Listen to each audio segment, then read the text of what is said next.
ခုကတော့ကျုပ်ချင်းချက်မှာပေါ့နော်ဒီမှာကျုပ်ပြုတ်ထားတာပါခုကတော့ကျုပ်ချင်းချက်မှာပါဒါအာလူပြီးပြီးတော့မှဒေချာနဲ့ဖက်ထားတာပါဒီမှာကမကြီးမဲ့ပါတက်တော်နေနဲ့မြေသီးထောင်းထားတာပါဒါကတော့ဘဲဥလေးတွေကိုပြုတ်ပြီးတော့မှမှုန်းထားတာဖြစ်ပါတယ်ရှင့်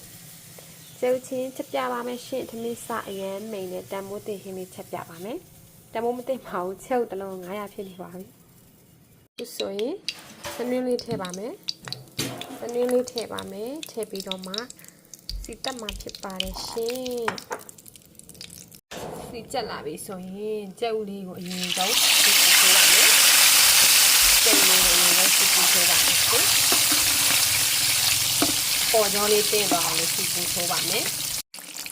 ဒီတော့အနေထားစီလေးစီရပါပြီအလုံးဆွဲထားပါမယ်ဒီကိုဆွဲထားမှာပါအာလူလေးကိုလည်းခုနကစီပေးနေတယ်စီပေးထားပါမယ်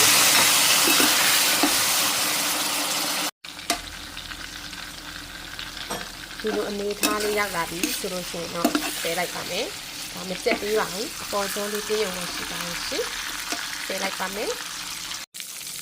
ဒီစင်းရဲ့ပဲမြေပြီးစီတက်ပါမယ်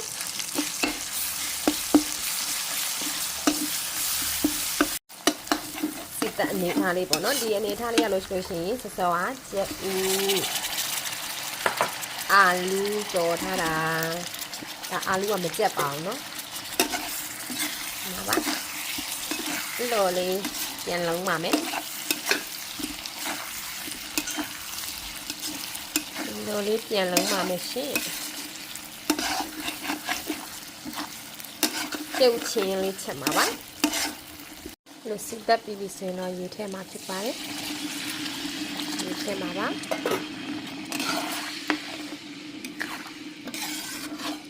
ကျုပ်ချင်းလေးချက်မှာပါဒီထဲကိုအရသာလေးထည့်ပါမယ်ရှင်စားလေးနည်းနည်းထည့်ပါမယ်တက်သားမုံလေးနည်းနည်းထည့်ပါမယ်တက်သားမုံလေးနည်းနည်းထည့်မယ်ပြီးလို့ရှိရင်ရှမုံလေးလည်းနည်းနည်းလေးထည့်ပါမယ်ဒီမြစ်ထဲမှာရတာရှောင်းလို့ပါပြီးလို့ရှိရင်သူ့ကိုမကြီးမဲ့ရည်လေးထည့်ပါမယ်မကြီးမဲ့ရည်လေးထည့်ပါမယ်ဒီမဲ့လေးထည့်ပြီးတော့အုပ်ထားမှာပါခုဆိုလို့ရှိရင်တော့အရန်ရတာရှိတဲ့ကျုပ်ချင်းလေးရပါပြီရှင်ခဲကိုမစလာလေးမွေးမွေးလေးအုပ်လိုက်ပါမယ်မဆလာမွေးလေးအုပ်လိုက်ပါမယ်ရှင်မဆလာတော့ကလားလေးမဆလာပါအုပ်လိုက်ပါမယ်ဝါအရင်ကောင်းနေပါပြီ